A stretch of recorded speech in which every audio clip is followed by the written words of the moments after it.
As I grew up, I learned that giving, in a Christian sense, was about giving financially towards the mission of the church and giving one's time and talents in a similar vein.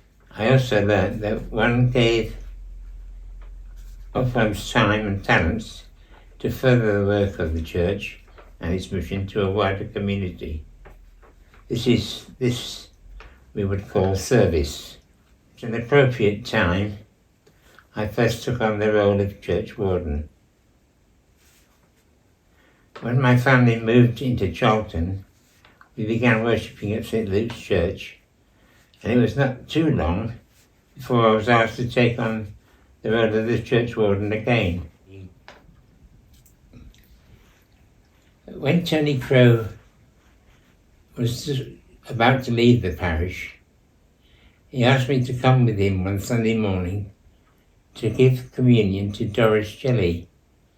She was a lady who spent her whole life serving the church, and now she's too ill and disabled to go to church, so the church came to her. And he wanted me to take on the role of giving her communion after he moved on.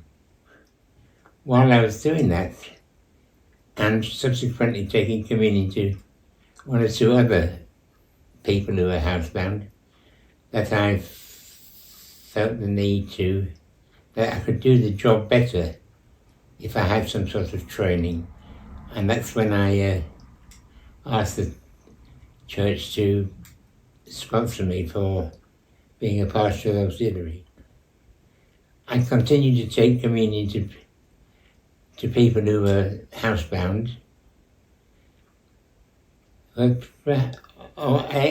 equally importantly, I became involved with the healing ministry in the parish, and led a small group who used to meet regularly to pray together for people who were unwell and were in need of prayer.